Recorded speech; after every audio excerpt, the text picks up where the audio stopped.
whether you're on the East Coast, West Coast, or around the world. This is Coast to Coast. And of course, I am here with Pags and our resident Jags man, Travis Holmes. How you doing, buddy?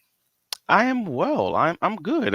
I could be more than the resident Jags fan, but I am at least that. You could be the resident Jag off. I mean, there are worse things in life. I said Jag man, actually. Jag man. That was the first thing that came to my mind. After like, there we go. That's a way to say hello there, Travis. Yeah. I mean, and there's nothing wrong with that. I mean, so many ways to go with this, but I'm not going to do it. I got you. But yeah, we're here. So let me ask you this one question, Travis, before we get into it today. Are you going to be coming up to Philadelphia? Oh, I mean, I don't know. I don't have true plans this year. I'm barely outside of training camp right now. Possibly, maybe not. I have no idea.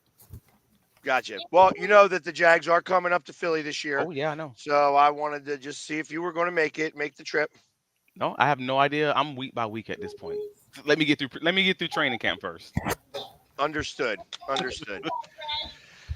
So, and welcome to Stat Guy, who is coaching the right now the number 1 seed, number 2, number 2 seed, after an 11-0 beatdown with the Wisconsin 12 and unders. Actually, no, this is high school. Oh. Our high school summer team. Nice. There you go. Nice. Awesome. Well, congratulations. He won't be here on Thursday because he's in a tournament. That's right. And then Friday, I know we play at 12:30. But we might have another game Friday morning too. But Thursday, I know we play at 10 a.m. Nice. Well, good luck. We wish you the best. So. All right. Yeah, go ahead, go. I'm not used to seeing Stat Guy all dressed up. This is new for me. This is very different, sir. He actually wears a collared shirt most of the time. Oh, yeah. So I just have bad luck. Sometimes he's in his car. Exactly. Sometimes he's in that white chair. This was the first time I actually saw his house a little bit. He's usually in the white chair. I got you. All right, let's do it.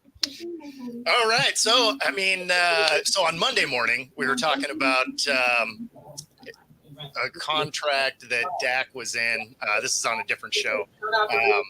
But Travis was in the comments, so I figured we'd come here and chat about it. And, I was talking about Dak potentially getting that $60 million mark since Trevor Lawrence and Goff ended up at the 55-ish area. And obviously I said that Dak was a better prospect so far. And our Jags man has a little bit of an issue with that. Now, yeah. The thing is with with Lawrence, I like his upside, obviously, but I want to see more out of him before I give him a ton of money. So go ahead, tell me where we're wrong.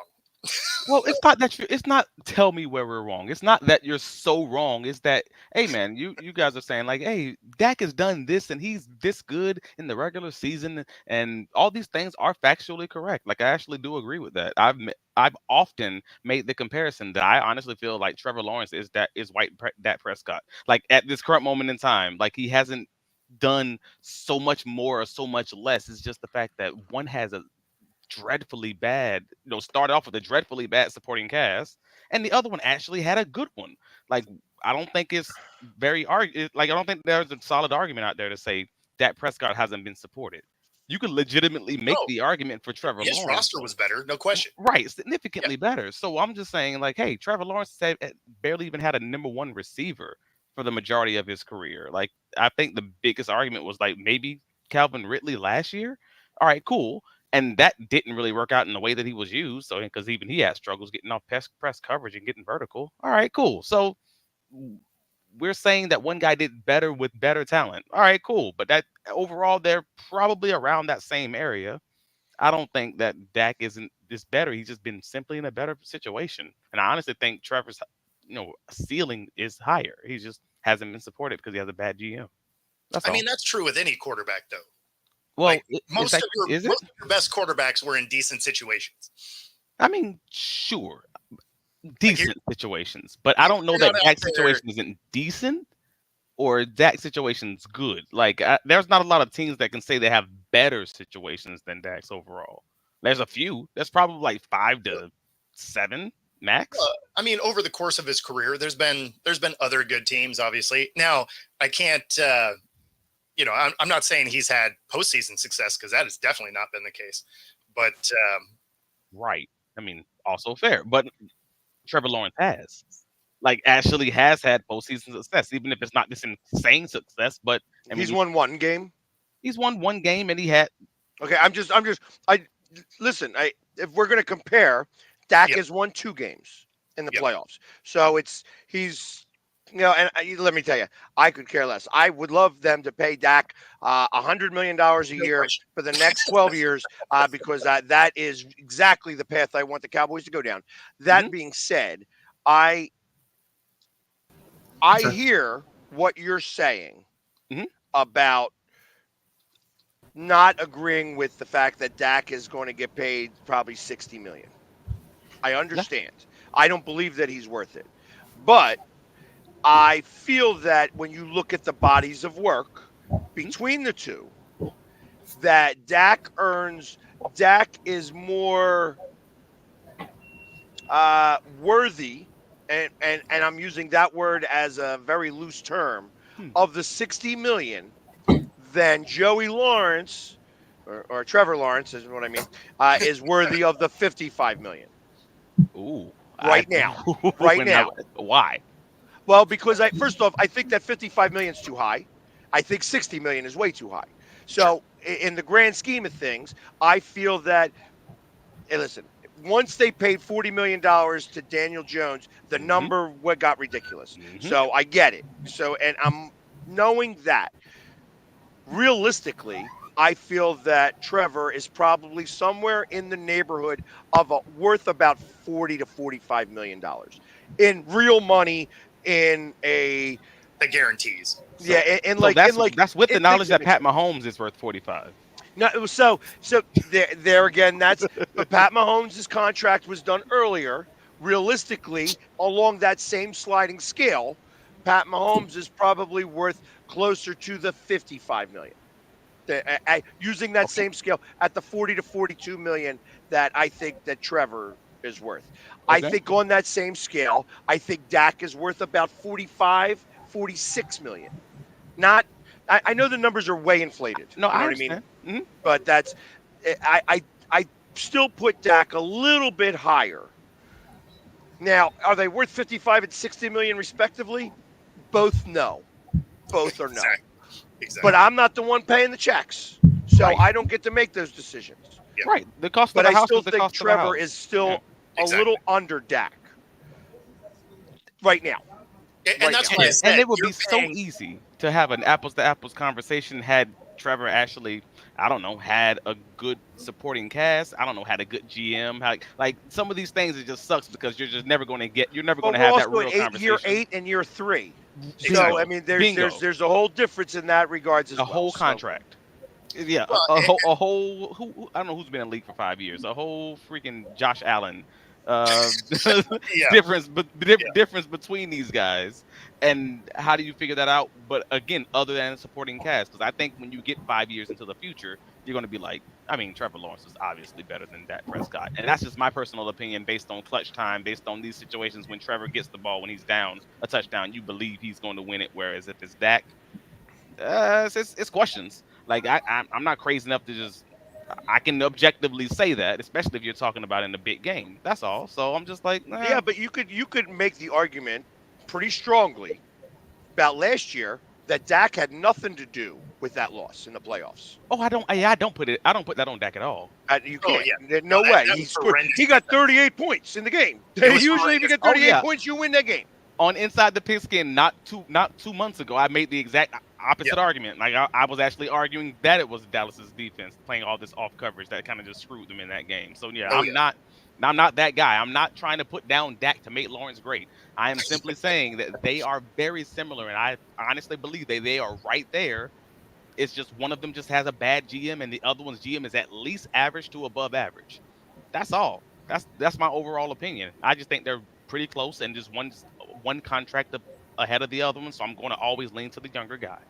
All right. Well, and we can revisit this exact conversation in about 3 years Pretty to much. see if Yeah. that number has gotten closer. Because the truth of the matter is that I mean Dak is going to remain Dak. Yeah. I mean, I Pretty think much you who know he what is, you're yeah. getting with Dak. Yeah. I don't believe Consistent. that Dak is. If he was to get to an NFC Championship game or a Super Bowl, Mhm. I feel that the pressure would be too much for him. Mm. That's what it comes down to. Now, I don't know strong enough, and I don't know the body of work well enough to say that Trevor won't do the same. You know, again, we haven't seen him in that position yet. So As far as that's forcing going the to be comeback? what's interesting to see. Now, I- as far as being in a championship game, Oh, just championship game in being general. having the Yeah. pressure Yeah. like that. Like yeah, 'cause, that's I mean, it's a different animal. right. I mean, you think about the last play of the game against San Francisco 2 years ago for Dallas. That Mhm. was a Dak Prescott call, and he, it would have been not a bad call if there was 1 second left on the clock. Mhm. Put 1 second left on that clock, and all of a sudden, that was a great move. Yeah. But there wasn't a 1 second left on the clock. It was no time left on the clock, and that's the end of it. You know what I mean? There's decisions that got to get made on the fly. And I'm going to liken this to a different situation. Pat Mahomes won Andy Reid his first Super Bowl because Andy Reid was about to bumble it up. And I remember on the field, Pat's like, what's going on? What's going on? I want the play. We got to hurry up. We got to hurry up. He called the play.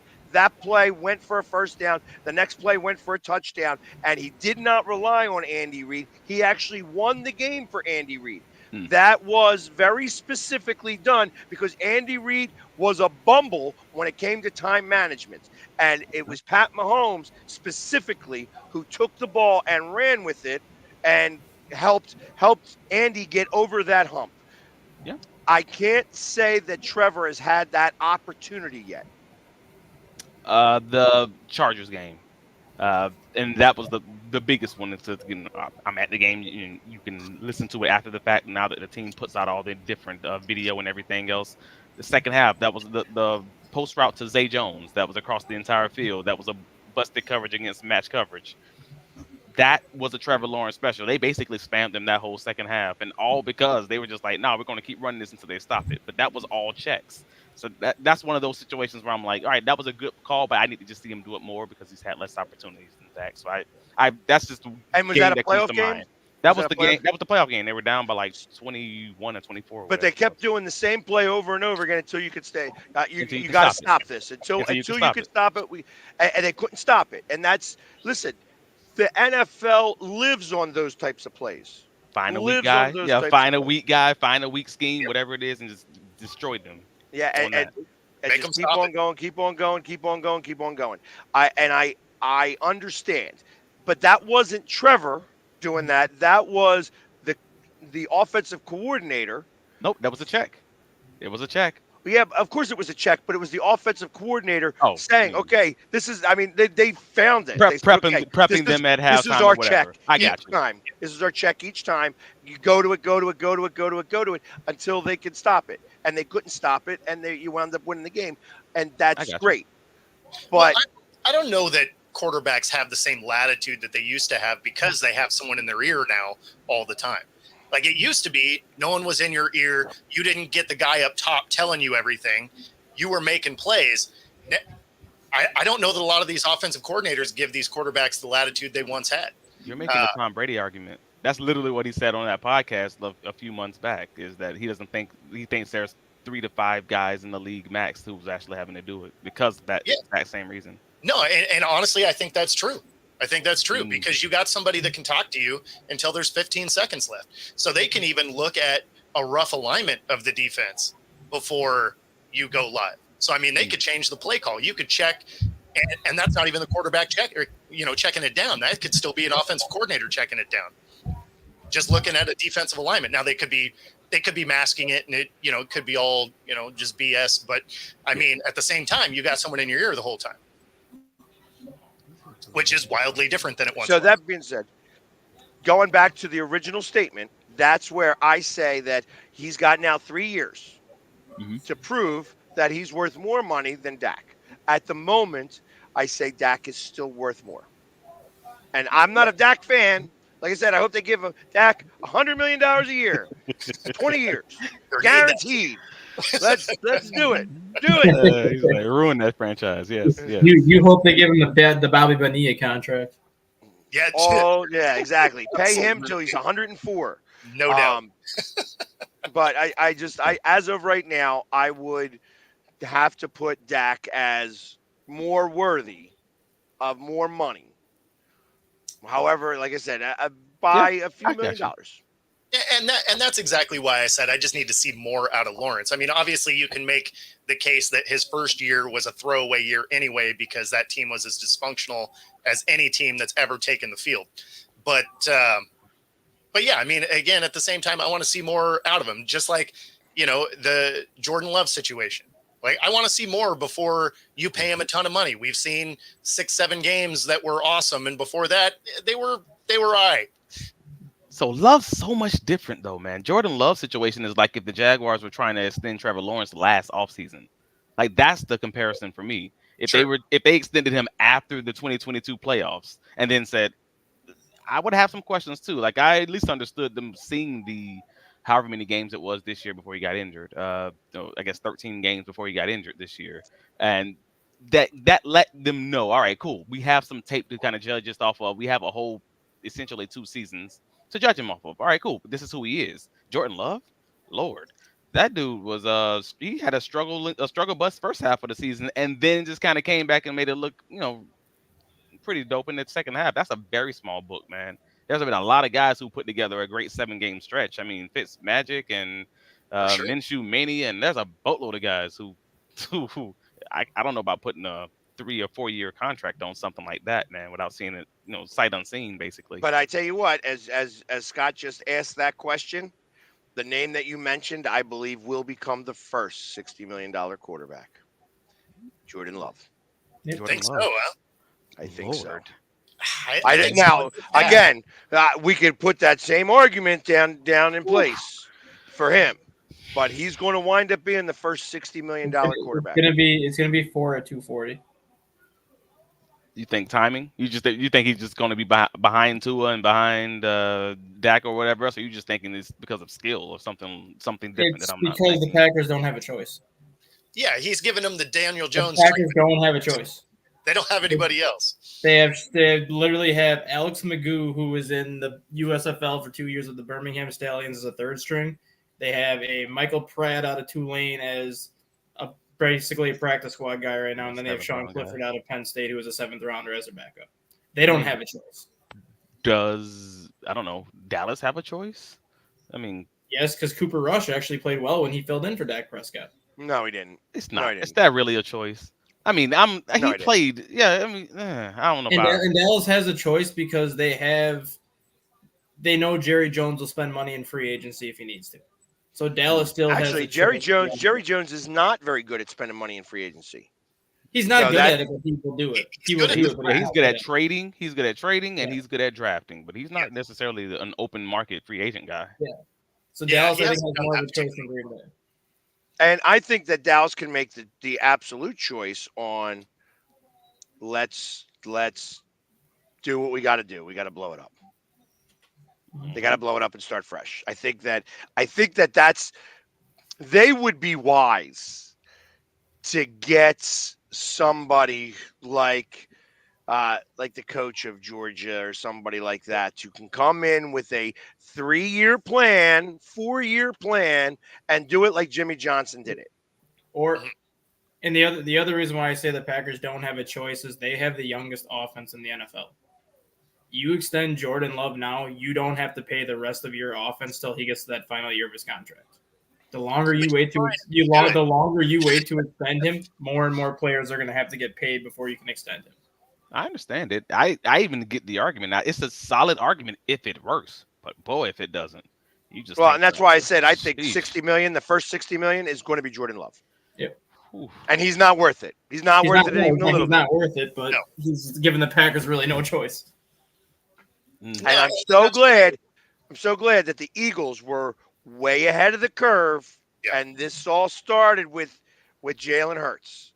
That they were like, let's get him signed now because the numbers are only going to get And worse. you have to look at the thing too. The Packers got rid of Jordan Love's 5th-year option and basically gave him a 2-year extension instead. So technically speaking, he would actually be in his 5th year of his rookie deal this year, but now he's in the final year of that 2-year extension. So he doesn't even have those 2 franchise years anymore after that because he signed that extension.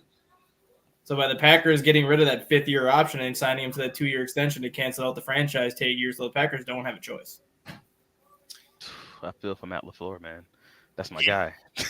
I mean, like, how do you pay a guy after 6 really good games, 6-7 really good games? I mean, because the rest of the season was not great. I mean, it started terrible, and then they got better, and then he had a great run down the stretch. But to Travis's point, we've seen Fitzmagic rattle off 7 wins that looked amazing.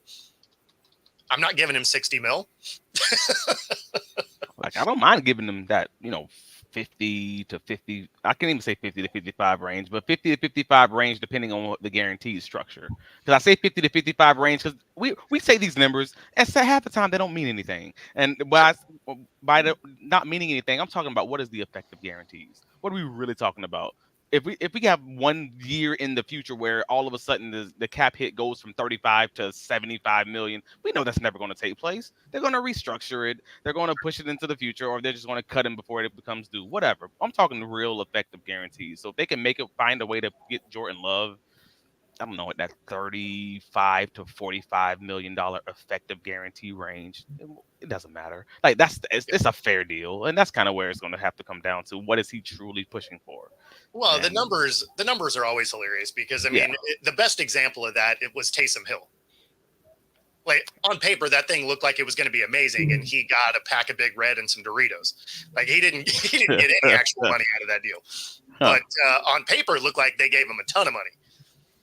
That's fair. No, but stat guy earlier said that the Cowboys might be, in a good position if they think about restarting this thing or rebuilding it, blowing it up, whatever it may be. But then, who is the person that they blow it up with? Like, who do they use as that vehicle to blow it up? Is that CD being traded? Is that Parsons being traded? Like, who you have that can? I mean, to Scott's point here is, if they sign CD, I think they still blow it up. It's because when you look at Dak's contract, whether he's on the roster or not, he's a 60 mil cap hit next year, whether he's there or not. So it's going to be a tough place to. And 45 million the following year. Yeah, exactly. Dang, really?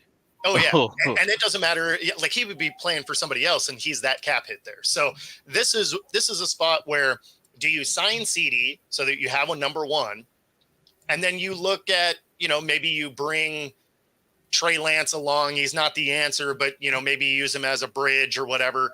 And then maybe you do a sign and trade for Parsons or something like that, because you don't have any money. And so at some point you have to blow it up. But if you're going to bring in a different quarterback, he needs someone he can throw the ball to. Sign and trades in the NFL. Otherwise you're going to be sign and trades bad. Don't work in the NFL. They only work in basketball. And the reason why is because if you guarantee him any money, that guarantee part is on the team, not on whatever. So you'd have to trade him, or you make it an effective trade, guarantee as of a certain day, like a roster bonus, but it's not really a guarantee. Right. So it's because there's no way that they would be able to do the sign and trade, and that's. I talked to somebody the other day who says that he was friends or is friends with Micah Parsons. He's actually not friends with him. He's friends with his college roommate. Okay. So that he still talks to Micah on occasion. And because I said to him, I believe Micah Parsons wants to be an Eagle. And he's like, no, Micah Parsons doesn't want to be an Eagle. The reason why he doesn't want to be an Eagle, as funny as all excuses, he's like, he doesn't want his family trying to kiss his ass for tickets and stuff. That's what it came down to. That it's like he doesn't want the family pressure of having to provide tickets to everybody. because mean, Micah Parsons comes from, I think, originally from a low income area. So mhm. that if he was playing in Philly, it would, that could be a real thing. Out of all the excuses I heard, it actually is the most real and viable on why he wouldn't want to come to Philly. But I think he wants to come to Philly. I still believe he wants to come to Philly. But as funny as that sounds, like it's okay. You know what though? I mean, because it's weird things with players.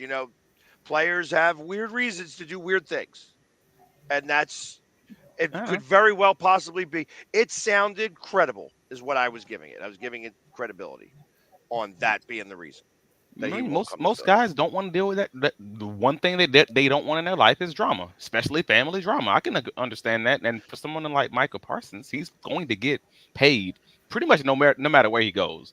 Like you kind of know that's what it is. So that's a pretty big tiebreaker to say I'm not going to have to be drama. I'm not going to have drama from the people I talk to the most. Yeah, cool. I can see that. You're So, right. but I still think he just likes too much Philly stuff, and he talks about the Eagles all the time. So that's why I believe that, you know, hey, you know what? He's a grown man. He could say no. NFL fans are fun because because I know that if you're a Cowboys fan, you'd hate Parsons if he goes to somewhere like Philly or he goes to somewhere like New York. Like he goes into any of the cities that's you know All the stuff like, for instance, all the stuff that I read on Giants group pages You're dead. about You're dead to me. Saquon. Saquon is like, oh, he left for the money instead of being the man here. Like he could have been the all-time man. He could have been Lawrence Taylor for the rest of his life. I'm like, you Yeah, but are they jerked out of him your around the whole time. damn mind. I You're know out of your damn mind. Like you got rid of the best player you had on your team. it's a They End don't- of job, story. They dug their grave when they signed Daniel Jones. Yeah. When they Bro. signed Daniel Jones, you knew damn well Saquon was not going to stay there. No, It's exactly. I mean, that is just they jerked him around. And so then they start jerking him around this last offseason. And then they're like, are you going to give us a shot? It's like, you guys shot your shot. Like, yeah. And it's a job, bro. Like that's at the end of the day, people. I mean, I guess fans forget that fans are in it for the long haul. Like if you are you represent the city, and you're going to be there for 30, 40, 50 years until you die, probably. Whereas these players, they didn't even get to choose the team half the time. They just got drafted there. Like if I get drafted to fight in a war for Japan or something tomorrow, that's the equivalent for me. Like if I don't even live where you are. You bringing me to your country to fight for you, and I'm fighting for you for 4 years, and then somebody else offer me more money. I'm a mercenary. That's it. That's what I am. Hey man, where is the money? Where do I want to go now when I get that contract time? Come on, man. well, and even if it was just the money, right? Say you're working somewhere and the team across the street that is direct competition to your company is like, hey, I will give you a little bit more money, but I also won't treat you like shit while you're here. You'd be like, all right, cool. Sign me up. Exactly. So I get it, but I know people would hate Micah if he does something going like crazy, like going to Philly though. And I understand the business, man. Money's calls. Well, not just that, but you want to win a ring, right?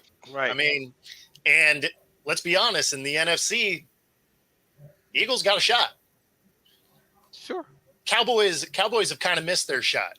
Their window isn't shut completely, but I mean I don't know. I don't know. Their, I win- their think that window's window- not their window's not only shut, but it's nailed shut. It's been nailed shut since the end of the 90s. Yeah, it's been boarded up like it's I mean, like it's like that's a hurricane. a little bit different. But when you're looking at the roster, like the Right. It's not roster says impossible. they have a shot. They're This not- year. That's what I'm saying. But realistically, last year was their final shot. This year, there's still kind of stuff that could make them interesting, but they're not a good enough team to win. So if you were Parsons and you're like, hey, I could get a raise and potentially win a ring, yeah. Mhm. Like, what are we even talking about? Like, Mhm. bags are already packed. They're in the I'll be vault. honest with you, Scott. As I read your statement there, I feel like that is an actual real spot that he could go. They are building what could possibly be the next named defense. Yeah. I feel that Houston, of all the different things, especially with their coach, the way they have it and stuff like that, that could be. And then when I say the named defense, that's going to, like the steel curtain, the gangrene, the purple people eaters, something like that. That could be the next named defense. Oh. That comes out of the NFL, because we don't have one of those right now. There's not any.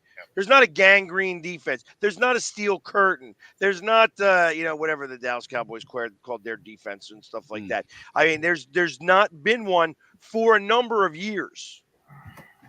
So there's a thin line. That's a definitely thin line. Really, probably since Seattle. Yeah, Legion of Boom. Well, Legion of Boom. Yeah. Really.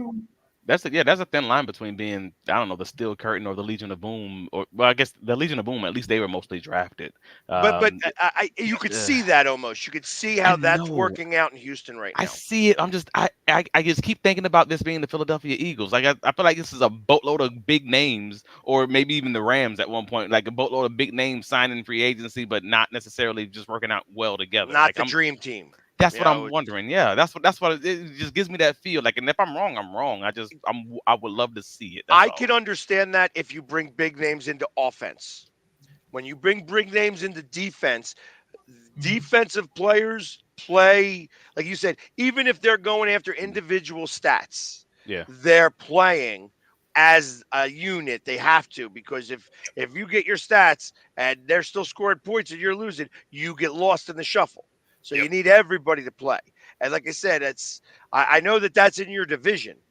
So I know you don't want that to be any name. Oh, no, I promise you, this is no hope. This is no want. This is just me. That's my vibe. That's just the vibe that I get. And I'm hoping, because I've already said, I think there's a possibility that, CJ could have a sophomore slump. I don't know that I expect it, but there's that kind of thought just because of how he's talking this offseason, and that's not naturally what happens in second years. But as far as the defense, I don't have a strong opinion or vibe. It's just kind of one of those, I don't know if this is going to work. It might, though. Like, it might, but it's just like I got questions. That's all. Right. No, of course. And like I said, it's not the easiest thing in the world to have a defense strong enough to have a name put to it, to have a moniker. You know what I mean? That this is the Lone Star defense. You know what I mean? I mean, who knows what they're going to call themselves because they're the Texans. You know what I mean? It's like it's Texas-sized defense, the Texas Toast. Who knows? You know what I mean? It's like I don't know what they could be, but to even get close to having that moniker starts to signify a lot. And I don't know that they're one defensive stud challenging the Chiefs, because I think that you have to have the offense to do their job as well. And that's where your question marks come in, Travis. I understand that part. Yeah. But not the defense. If the defense is as strong as they are projecting themselves to be, it's possible that they could wind up, like, my thought would be, if you are only letting up around 10 to 11 points a game, that's worthy of having a defense. And you do that for 2 to 3 years in a row, that defense becomes a name. That becomes the Steel Curtain. That becomes the Purple People Eaters. That becomes the gangrene defense. Those are the things. You can't just do it 1 year. You got to do it multiple years. Well, yeah, I mean, that's why Denver didn't end up with a name on theirs, because they were amazing, but it was 1 year. It was a blip. Yeah, it was a blip. So if Houston finds a way to stop the run, that'd be their biggest thing, as far as if you're just talking the defense. So yeah, I can agree with you. We'll see. And that gets us to the halfway point. Let's do our mid break here, and then I want to talk to you guys about Kadarius Toney on the other side. See you in a minute. This is Reggie Jones, owner and founder of Air Sports Academy. Air is based on the 4 core principles: heart, education, integrity, resiliency. Air is about developing student athletes physically and mentally through training, mentorship, and effective marketing. We've created a platform and a blueprint for our state to shine in the brightest of lights. I created this program because it was a need for our state. We needed to have the light shine on the student athletes in our region. And now that is happening at an all-time and undeniable rate. We created a lane for the kids in our state to get their college education paid for, and set their families up for future success. We created an environment where serious athletes can now come compete fearlessly. We've achieved this through our variety of elite programs. Our 6-month off-season program, where first-year starters or seasoned vets can all come develop. Our 5-on-5 program, which is all about our line. Our youth tackle program, which is the first and only youth tackle team from the state of Washington to ever win a major national championship. Our 7-on-7 program, which is ranked top 10 in the country every year. Our high school 11-on-11 club tackle program, which creates a unique and much-needed opportunity for our kids. Our college prep program, which allows our graduates to come back from college and prepare for the upcoming season. Our track and field program, which creates an opportunity for our young air boys and air girls to continue to get faster. When you're a national program, you receive national respect, which is why when you look at recruiting boards and top player lists from around the country, you'll always find players from Air on those lists. Which is why college coaches from some of the most prestigious schools around the country come into our facility to recruit our players. The Penn State, Alabama, Oregon, Stanford, Florida State, the list goes on. Our players are being recruited, offered, and committing to some of the top schools in the nation. The experience our players and families receive is second to none. We offer a competitive brand of sports at Air. We are the ball. And with that comes great responsibility. Heavy is the head that wears the crown. And this show is also brought to you by our Roku station renaming from Northeast Streaming Sports to National Sports Network as they continue to grow. So, Kadarius Toney is taking running back reps. And, just from the sheer entertainment end of it, it makes sense because he can't catch the ball. So you might as well hand it directly to him. But are they planning on using him as a Percy Harvin type receiver? Because that seems to be the type of reps he's taking now. I think they are. I mean, that's the one player that he was compared to when he came into the draft was Percy Harvin. And ironically, he went to the same school that Percy Harvin went to. So, I mean, when he has the ball in his hand, he can make things happen. And you've seen that even when he was with the Giants, that when he had the ball in his hand, he had the agility, he had the speed, and he had the strength to make things happen. It was always catching the ball consistently. You get the ball in his hand, good things are going to happen. And that was Percy Harvin, right? Like you couldn't always count on him to catch it, but once he had it, which is why he was involved in a million Jets games. Everything. Yeah. Except catching the ball. They didn't use him a lot for that. If you can unless get him the ball, unless it was a screenplay. You threw a screenplay to Percy Harvin, he would never drop it. But then when you forced him to actually run a passing route, that's when he dropped it. Exactly. I mean, yeah, that's who Urban Meyer wanted him to be. That was who Urban Meyer apparently wanted in the draft. At that time, and I'm like, I'm happy that he did not have that opportunity to draft him. But I mean, it's not a terrible idea. You want to get some value out of the guy, and if you think, well, he struggles catching the ball, well, how about giving him shorter catches? I mean, it's the Evan Ingram route all over. That he struggled in New York when they try to make him a vertical tight end. So what do? You run him on drags and crossers all day and just dump the ball off to him, 5-yard throws, and he catches them and just run off to the races. And it's also benefits the team because you have more speed and you kind of you can get teams on matchups because they don't know if he's going to be at running back or at wide receiver or whatever. I can understand that as a package. That's fine. Is this like I guess it sounds to me more like instead of the guy you mentioned, I kind of think of it more like San Francisco, the way that they Deebo were Samuel? using Deebo Samuel. Yeah, but Deebo can catch, so you can send him downfield. You have that option. I guess Laviska Shenault. That's the Cordero Patterson's another one too, though. That was kind of like Percy Harvin, just bigger. Like Cordero Patterson was another one that had the speed, the strength, and just the agility to do stuff, but he just had bricks for hands and couldn't catch anything. That's why Cordero Patterson moved to running back permanently. Yeah, I mean, you could make that same kind of thing for Devin Hester, right? Like he was a great return man, but they used him in the offense, but they usually used him on jet sweeps and stuff because a lot of times he wasn't a great pass catcher downfield. Mm. Otherwise, he would have had an amazing career if if he caught a little bit better. Yeah. I mean, not to say he didn't. Let me rephrase that. Like, I mean, he knew how to catch punts and kicks. That's all he really needed to do. well, they don't come in quite the same as a rifle shot from a quarterback. Yeah, but I don't think there's any kind of even in anyone's imagination is he ever going to be your running back on a third down scenario trying to pass protect or anything like that. No. Yeah, he's definitely your guy. He was just going to be there for packages and gimmick plays and again, for certain options to 3 to 5 plays a game probably max because again he's 195 soaking wet, whereas even the smallest back on their team is like 215, 220, something like that. So Well, I mean, Jared McKinnon's only like 190 pounds. 5'8" buck. Is he really? Is he really?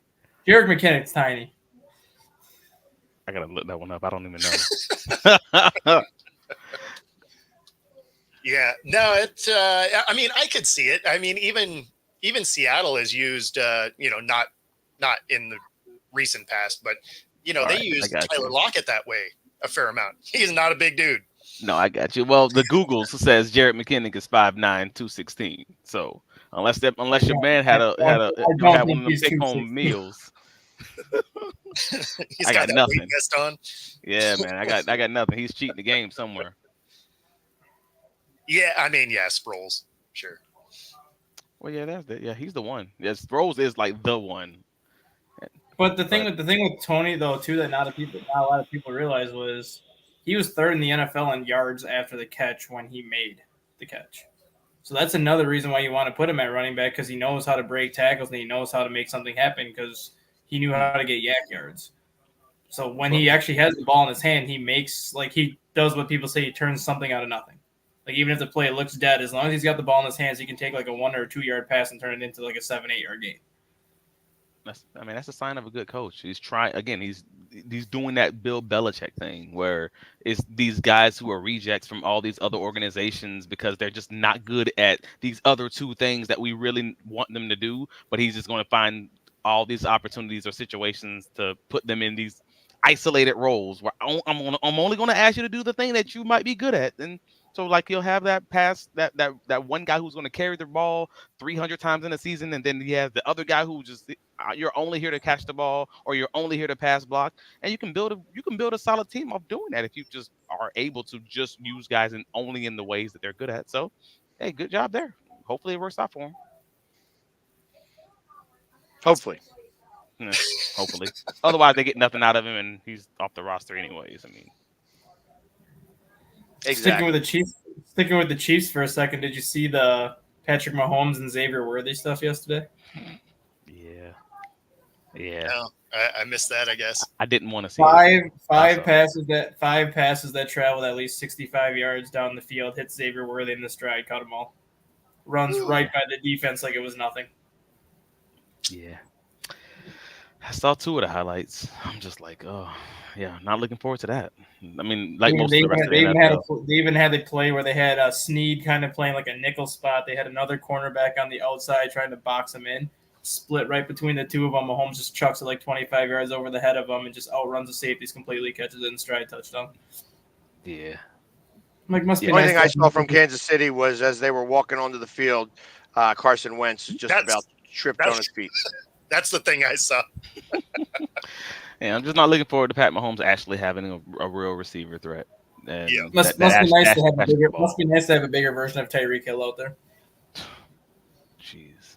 Yeah, no, with that kind of speed, it could be the first team to legitimately have that 3-peat shot. Don't not happen. Don't do that. They are not happening. I don't think they do it, but I think they have probably one of the best shots at doing it. I mean, yeah, but at the end of the day, the last year was the best chance for anyone to take that throne from the Chiefs, and that's what I mean. And nobody could do it. And the fact that if they actually do improve, they have to. I kind of agree with Bo on that. Like they kind of have to be the favorites to do it. I mean, at this point, because damn, if you couldn't do it last year, then Yep. the chances of it going like it's only gotten easier for them. I guess they've only gotten better. So Listen, sucks, man. they are doing the one thing that they are doing wrong, that people that are doing offenses are doing wrong, is they are not doubling and tripling Chris Jones. Once you take him out of the mix, that defense has become soft. And that's real. I don't That's real. disagree. I don't disagree. I just don't know how you can always do it.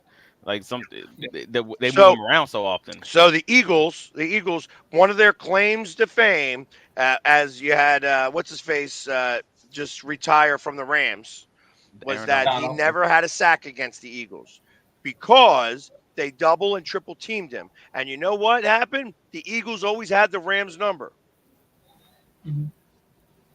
Yeah, That being said, I remember seeing a video where they had 4 guys around Donald. right. So that's what you got to do. You have to take that into consideration. You got to triple team him the entire time. Everybody else is only average. Okay, you're not wrong. You know, I mean, and that's how you beat their defense. Yeah. That's how you The beat way I their look- defense. But the Eagles The way I always look had a at good it, too, line. Yeah, the way I look at it too is last year was the first year that you can legitimately say that Kansas City won despite of their offense. It was their defense that won them so many games. So the question is their offense really going to be that bad again? Or if their offense gets anywhere close to what it was 3-4 years ago, are they going to need their defense to play that good again? So your question is, are they going to drop half the balls they throw? Probably not. No, that's what I'm saying. Yeah, like if they start scoring consistently 32, 33 points a game like they were doing when they won their first 2 Super Bowls, do they need their defense to play at the level they played at last year? Probably No. not, because how many teams are going to be able to go out there and score that many points with them week in and week out? It's the Patriots argument all over again. Like the That's Patriots have a great exactly what I was defense, thinking. bad defense, but they're never even bad. It's just a great defense, average defense, great defense, average defense. But you don't always have to be incredible. Just be good enough. Exactly. And the offense, when they figure it out, and they probably are, I don't know. I don't know. Like again, unless you like the Philly sports guys example earlier with the Eagles, like unless you are someone who has an incredible line who can put 2 guys on that incredible line on Chris Jones, and most teams just don't have that. Right. Then you are, hey man, you SOL. Like you should out of luck. Like I don't know what to tell you. And then that comment that Paul just put on there, they're going to be better, but not nowhere near they are where they had Hill. They also signed Hollywood Brown this offseason. So now you have another one of the top 10 fastest guys in the NFL on your team. Yeah. You have arguably a top 3 fast guy in Worthy. Rashee Rice, if he's allowed to play, is another fast receiver. You have 3 of the fastest receivers in the NFL now on your team. Plus you have Kelsey. Plus you have Pacheco, who emerged as a solid running back last year. You still have McKinney. You still have Edwards-Helaire. You have Kadarius Toney. That offense is going to be a lot deeper than when they had Tyreek Hill, because back then it was literally chuck the ball as far as you could chuck at the Tyreek Hill, and you had Kelsey. You had nobody else but those 2 options. Now you legitimately have 5, 6, 7 options on offense to go to. Yes, I forgot about Hollywood Brown. Lord, Why does that list that you put out, like, you're looking at this Ferrari, and then you throw Tony out there, and you're like, but the Carfax didn't come back clean. Like, but he's still a weapon when you get the ball in his hands. Like he's still an option that you're going to have out there. But in general, though, it's still more offensive weapons than Mahomes has ever had this year. It was always 1 or 2 go-to options. Now it's legitimately 5 go-to options and 2 or 3 more guys that he can trust when he needs to. that's facts. Like, how can you defend that as a coordinator? Xavier Worthy with Hollywood Brown with Kelsey is that's a little much. That's a problem. As a defensive coordinator, you physically cannot double team anybody. Well, and then Because you in can't- that scenario, as your slot guy, you have Tony running jet sweeps behind it.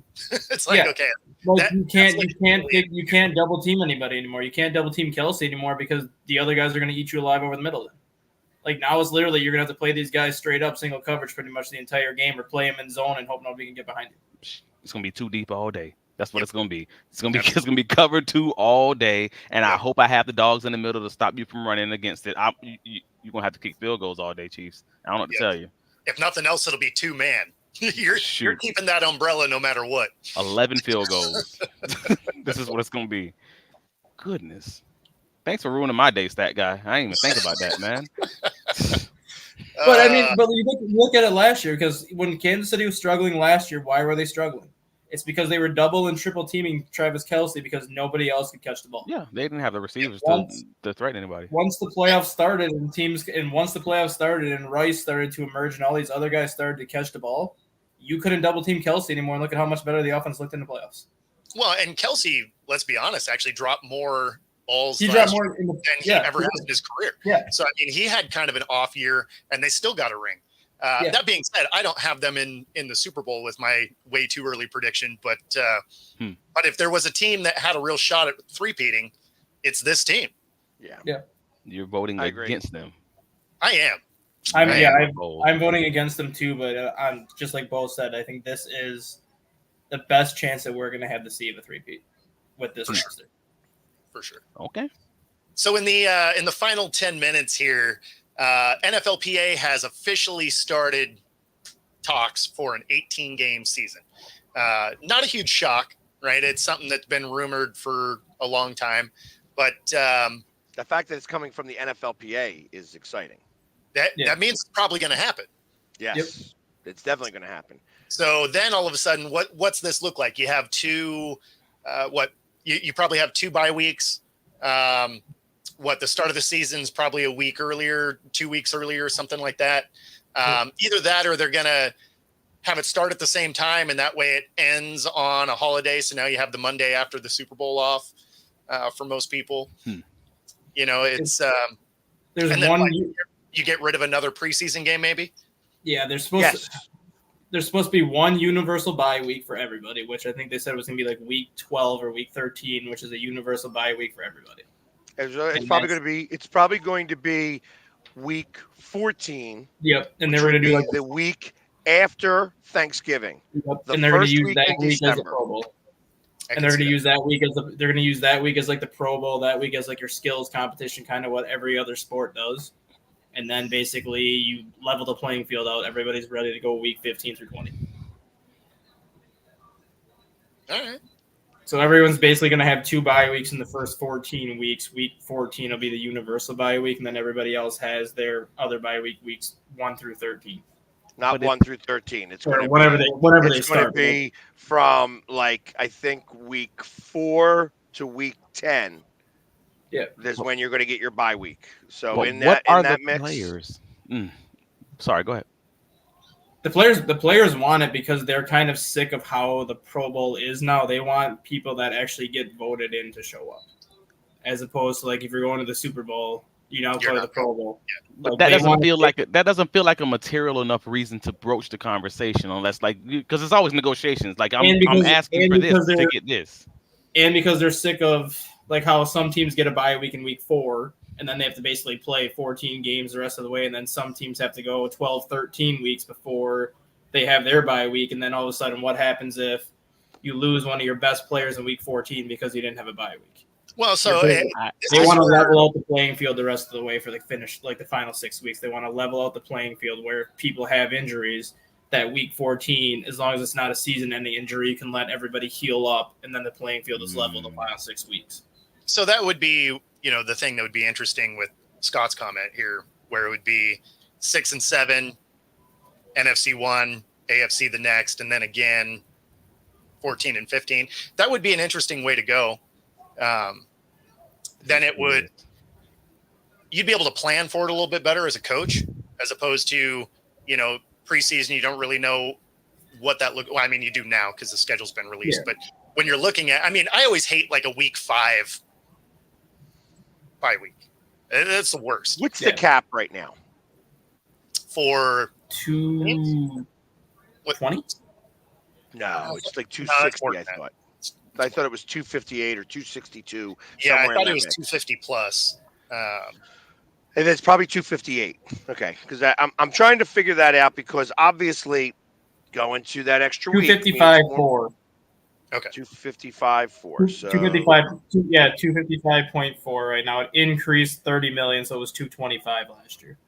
Okay.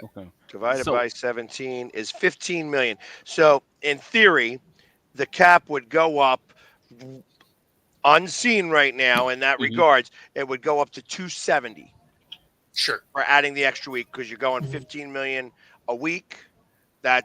You're going to add that up to 270. probably go to 300 million. Well, That would be the cap. especially if they let them increase the roster size, which I would think if you're adding another regular season game, they may give you an extra three. Nope. So Trying to what keep they it the did, they kept it now. It's still 53. Mm-hmm. They added the 15 players to the practice squad. That's where you got the people added. So it's now 53 plus 15 makes it 68. They may give you the extra spot for another quarterback. May go to 54 people for that emergency quarterback and an emergency quarterback in your. So go to 16 and Not 54. impacting your roster, only for the quarterback. 16 and basically. 54, which would make it 70 men on the roster in general. Yeah. So the last CBA negotiation, when they went to 17 games, they gave the players an extra piece of the pie, a bigger piece of the pie on the actual income. So that's probably going to have to be an additional payoff, no matter what happens. But Well, they got it. They got it. Yeah. They got what 49%, right? They're 49%. It's 51% to the owners, 49% to the players. I don't even remember the I think that's what it is. It'll probably be an even split of 50-50. So that's why I'm saying it'll probably go up to about 300 million because of all the revenue that comes out, and them adding an extra 1%. And them changing the offseason calendar, like they've already kind of hinted at. That's coming. The owners get 52% right now. The players receive 48. Okay. Yeah. So I'm guessing it could go 51-40. I think it'll go 51-49. I don't think the owners will ever give up basically a majority stake of it. I don't think the owners. Well, actually, because it could be 50.1, 49.9. Yeah. You know what I mean? Yeah, I don't think the owners will ever go down to an even 50-50. I think it'll go down to like 51.5, 49.5, just so the owners have that little bit more than they do. Right. So that sounds like a general. We sound like we have a general idea. All right, cool. They're gonna they may potentially change. Yeah, change the number. 300 million is the cap. We start this next year. We get off-season calendar. The Super Bowl happens now on President's Day. Exactly. The other part of this is going to be the AFC and NFC championship games are going to possibly be neutral fields. That's going to be a big thing because if you're going to do that, imagine having to go to Green Bay in the beginning of February to go play a football game. You're not going to do it. You're not going to do it. You know, imagine having to do something like that. They're going to have to make those warm weather stadiums type thing. They're going to have to go or domed. Yeah, well, exactly, or domed. But you're going to start to see that come up in the conversation. Because we know that half it's going to be 16 teams playing on the road at overseas somewhere. That's the other part of this. It's literally half of the league is going to play overseas. See, and I don't know if that one gets pushed through. That's going to be an interesting one. That's one it'll get pushed through. But that's one that I feel like teams would push against, like especially those teams who are in those areas who feel like that's a competitive advantage. Like I don't know, a Green Bay. They may be like, when it gets that cold, there's no competitive advantage. Green Bay is 2-8 because it's way too freaking cold. Yeah, exactly. Green Bay finds a way to lose those games. Green Bay is 2-8 in their last 10 playoff games at home. There ain't no more advantage at Lambeau Field because nobody wants to freaking sit outside when it's negative 15 degrees with a negative 40 wind chill and get the shit kicked out of them. I don't even have time to make the argument because we're running low on time. But I'm going to say, agree to disagree. I played in Northern Michigan after UCF, so I'm just like, that's right. As long as you can pay people. I live just outside of Green Bay. Yeah, but you did that in February, Travis. Yeah, I live just outside of Green Bay. I hear how the Packer players talk about the weather there. Packer players want nothing to do with Green Bay anymore. Maybe December, January, February gets a lot colder. Yep. Yeah, and that brings us to the top of the show. We appreciate Travis coming on. If you were watching, be sure to like and subscribe our channel. Helps us bring content to you. If you're watching here on Roku, stay tuned for the next hour. Other than that, we will see y'all tomorrow.